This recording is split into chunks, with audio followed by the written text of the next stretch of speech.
Bienvenidas y bienvenidos a la segunda parte de hemorragias obstétricas. En este caso seguiremos viendo las hemorragias de la segunda mitad de la gestación que empezamos a vislumbrar en, ¿cierto?, la clase anterior. Bueno, ¿y cómo vamos a definir básicamente el desprendimiento de prematuro de placenta normo inserta, que es la separación abrupta de una parte o, en su defecto, la totalidad de la placenta? En general, se da por porcentaje, es una patología de baja probabilidad, 0,4 al 2% de los embarazos van a presentar, ¿cierto? Estas hemorragias de la segunda mitad de la gestación. Y el cuadro clínico clásico es ya el sangrado vaginal, si es que está presente es de tipo oscuro, dolor abdominal, muy relacionado con las contracciones uterinas que se hacen cada vez más sucesivas, con aumento del tono uterino, disminuye el tiempo, ¿cierto?, o el espacio entre contracción y contracción, donde aumente el flujo hacia el feto y por lo tanto el feto cada vez se va quedando con menos reservas de oxígeno y aumentando el tono uterino y por lo tanto generando este sufrimiento fetal. Y en algunos casos el sangrado puede ser una hemorragia oculta asociada como se empieza a desprender la placenta, entonces la hemorragia queda detrás de la placenta y por lo tanto podríamos no observarlo, que se encuentre en la cavidad y que esté formado principalmente por el hematoma retoplacentario. Y las complicaciones asociadas están netamente relacionadas a la hemorragia, como el choque hipovolémico, la coagulación intravascular diseminada, el sufrimiento fetal, como ya le había comentado, y situaciones más graves como puede ser la muerte fetal y en algunos casos la atonía uterina asociada directamente a la hemorragia del posparto. Bueno, y como yo les decía, depende del grado de desprendimiento. También quise colocar esta clasificación para que ustedes vean que en algunos casos se clasifica como, voy a tomar el puntero para que puedan mirar lo que yo miro, moderada y severa. Entonces, ¿cuándo hablamos de moderada? Cuando hay una hemorragia menor, escasa, todavía no hay una respuesta de la coagulación, ¿cierto? Cuando todavía es compensada y el feto en general está bien. ¿Cuándo hablamos de severa? Cuando todos esos elementos que consideramos aumentan. Hay más hemorragia, hay una respuesta de la coagulación, hay shock, hay hipertonía y todo eso va a llevar a compromiso fetal. Es muy simple la diferencia, es decir, si estamos hemodinámicamente estables o no estamos hemodinámicamente estables y conjunto a eso, si se ve afectación fetal o no se ve afectación fetal. A pesar de que no es imprescindible, también quise colocar este cuadro porque me pareció interesante que ustedes vean más, y quiero recordarles eso, más que para que se aprendan la clasificación, me interesa que ustedes vean que podríamos tener diferentes niveles de desprendimiento, desde un nivel asintomático a un nivel grave, desde un nivel en que, por lógica, hay una sola parte que recién se está desprendiendo, no hay síntomas, cuando hay un desprendimiento menor al 25%, cuando hay un desprendimiento que es menor al 50% o cuando ya tenemos una condición grave sobre el 50%. Ya lo que señala la literatura, básicamente, es que en algunos grados de desprendimiento la ecografía podría dar cierta información. Sin embargo, y aquí quiero recordarles, el diagnóstico de desprendimiento del prematuro de placenta norme inserta es eminentemente clínico, asociado a la sintomatología que ya hemos conversado y principalmente recordar que todas estas patologías de la segunda mitad de la gestación que estamos hablando son emergencias obstétricas, porque está en riesgo en forma importante la vida materna y la vida fetal. Ahora vamos a ver la segunda etiología importante, que es la placenta previa. Y como su nombre lo dice, en palabras simples, es una placenta que no está en el lugar que uno esperaría que estuviera. ¿Dónde uno esperaría que estuviera? En el fondo, ¿cierto? Arriba, atrás, adelante, pero siempre en el fondo. Y se va a ubicar más baja o incluso podría llegar al OSI, al orificio cervical interno.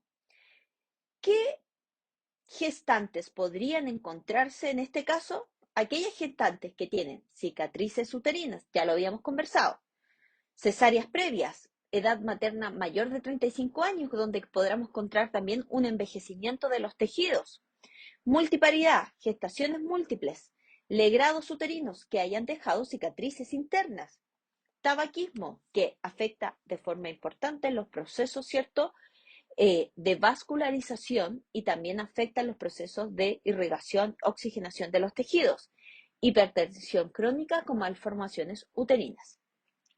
Y en el caso particular de la morbilidad materna en la placenta previa, se asocia a hemorragia anteparto, intraparto y posparto, por supuesto también muy asociado a que esta placenta que se adhiere a una zona equivocada, también se adhiere a algún lugar que tiene una cicatriz, y esta placenta podría empezar a invadir, ¿ya? Esta placenta podría empezar a invadir el tejido, como en el caso de los acretismos placentarios, que ya los voy a nombrar más adelante, que creo que también es importante que los recordemos.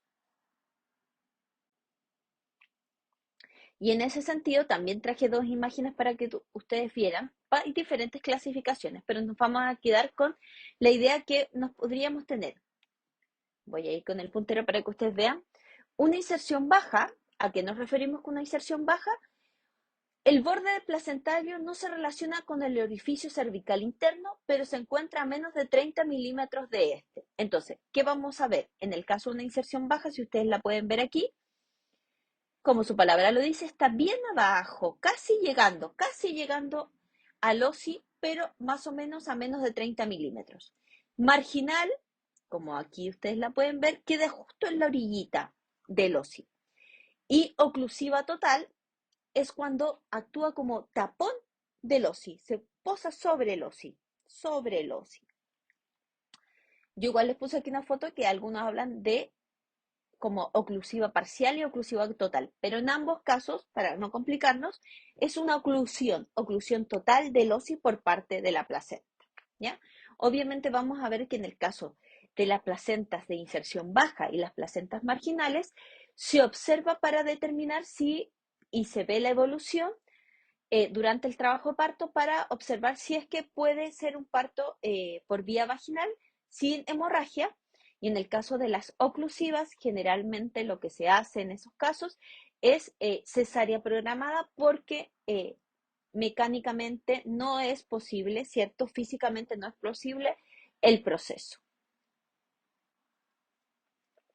Y llegamos al tercer elemento a considerar, que es la rotura uterina, ¿ya? Y en el caso de la rotura uterina, me gustaría señalar que a pesar de que la rotura uterina es algo que ocurre en muy pocas ocasiones, es muy baja la incidencia, a pesar de que las anteriores son de baja incidencia, esta es la de menos incidencia, podemos encontrar roturas incompletas, donde una cicatriz empieza a romper y abrirse, que generalmente ocurre en cicatrices cesáreas anteriores, o en el caso en que hay una rotura total, donde obviamente el feto es expuesto al peritoneo y con todas las consecuencias hemorrágicas y inflamatorias que eso implica. Factores de riesgo: cicatrices uterinas, traumatismos uterinos, trabajo de parto prolongado, maniobras como por ejemplo la maniobra de Christelle. Aquí me quiero detener en los trabajos de parto prolongado, la utilización inadecuada de oxitocina, por ejemplo, excedida en oxitocina sin seguir los protocolos. También la desproporción cefalopélvica, no un manejo adecuado de una prueba de trabajo de parto y desproporción cefalopélvica. Y como señala aquí, es infrecuente que se asocie a cesárea anterior, mientras con maniobras obstétricas, que era lo que yo decía, versión fetal, compresión desmedida del fondo uterino, traumatismo, accidente, o sea, principalmente está por efectos de mecánicos principalmente asociados, ya para que los tengan presentes. Pero yo diría que dentro de lo intrahospitalario, el mecanismo probablemente mayor es cicatriz de cesárea anterior con un mal manejo de oxitocina o la presencia de una desproporción cefalopélvica. En ese sentido, quiero que usted observe esta imagen porque aquí está visto de frente y aquí de forma lateral, ¿cierto? Ustedes pueden ver esto que se llama el útero en guitarra. ¿Ya? El útero en guitarra es el útero cuando se forma el signo que se llama de prerrotura, es decir, el signo de Van Fromel Pinar. No siempre se van a ver todos, pero yo siempre les recomiendo, si ven la alteración de la forma ovalada del útero, alteración de la forma que se forme como una cintura, como una guitarra, preocúpense ya que es un signo de prerrotura y rápidamente esta paciente debe ser trasladada, compensada y trasladada a pabellón para una cesárea de urgencia y evitar la rotura completa. El signo de Bandt se refiere a la elevación del anillo de Bandt.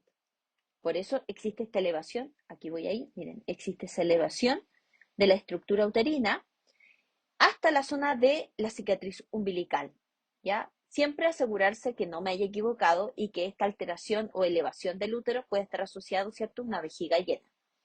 El signo de Fromel, que es que los ligamentos redondos de forma lateral son palpables, por eso el útero también se ve así como guitarra. Y el signo de Pinar, que es el menos probable de observar, es la hemorragia externa, sangre oscura, pero que en general puede ser de escasa o cuantía variable según el daño que se genere, ¿ya? Entonces, quiero que recuerden, porque esto es importante, el signo de pre-rotura.